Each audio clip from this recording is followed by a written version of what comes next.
রেলের অমৃত ভারত প্রকল্পের আওতায় জলপাইগুড়ি টাউন স্টেশনে দ্রুত গতিতে চলছে উন্নয়নের কাজ। আগামী 1 বছরের মধ্যেই এই কাজ সম্পন্ন করার পরিকল্পনা নিয়েছে রেল দপ্তর। এই প্রকল্পে অনেক মানুষের কর্মসংস্থান হবে বলে আশাবাদী জলপাইগুড়ির সাংসদ ডক্টর জয়ন্ত কুমার রায়। জলপাইগুড়ি টাউন স্টেশনের উন্নয়নের জন্য রেল দপ্তরকে জায়গা ছেড়ে দিয়েছেন সেখানকার দীর্ঘদিনের ব্যবসায়ীরা। রেলের পক্ষ থেকে ইতিমধ্যেই জেসিবি দিয়ে জমি পরিষ্কার করার কাজ শুরু হয়েছে। এর পাশাপাশি চলন্ত সিঁড়ি ও নতুন প্ল্যাটফর্ম তৈরি হয়েছে। জলপাইগুড়ির সাংসদ ডক্টর জয়ন্ত কুমার রায় জানিয়েছেন, শুধু জলপাইগুড়ি টাউন স্টেশন নয়, জলপাইগুড়ি রোড, হলদিবাড়ি, ধূপগুড়ি ও নিউ মাল জংশনেও অমৃত ভারত প্রকল্পের অধীনে আধুনিকীকরণের কাজ চলছে। পাশাপাশি আরও 2টি স্টেশন, নিউ ময়নাগুড়ি ও বানারহাট স্টেশনকেও দ্রুত অমৃত ভারত প্রকল্পের আওতায় আনার চেষ্টা তিনি চালাবেন বলে জানিয়েছেন সাংসদ মনে করছেন, এই প্রকল্প বাস্তবায়িত হলে এই সমস্ত এলাকার রেল পরিষেবা আরও উন্নত হবে, পাশাপাশি এলাকার মানুষের অর্থনৈতিক বিকাশও হবে।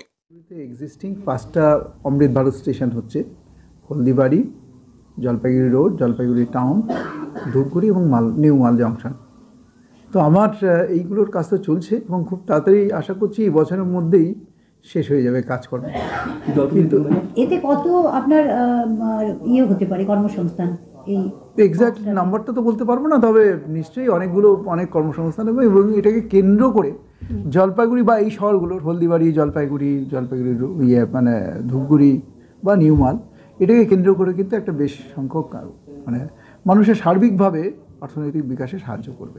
নিউ ময়নাগুড়ি এবং বানারহাট একটা প্রস্তাব দেবেন কি কথাটা তো আপনি বলে ফেললেন। আপনাদের সাথে কারোর সাথে বোধহয় ডিসকাশন হচ্ছিল। আমার এখন বাকি আছে নিউ ময়নাগুড়ি স্টেশন এবং বানারহাট স্টেশন।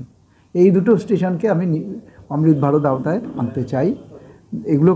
এই কাজগুলো হওয়ার সাথে সাথে আমি ওটার জন্য রিকোয়েস্ট করব। কবে নাগাদ হতে পারে? আমার মনে হচ্ছে 1-1.5 বছর পরে আমি ওটার আমার তো রেল দপ্তর যখন নেক্সট প্রজেক্টগুলো শুরু করবে তখনই আমি এগুলো কথা তুলে ধরবো। এবারে বাজেটে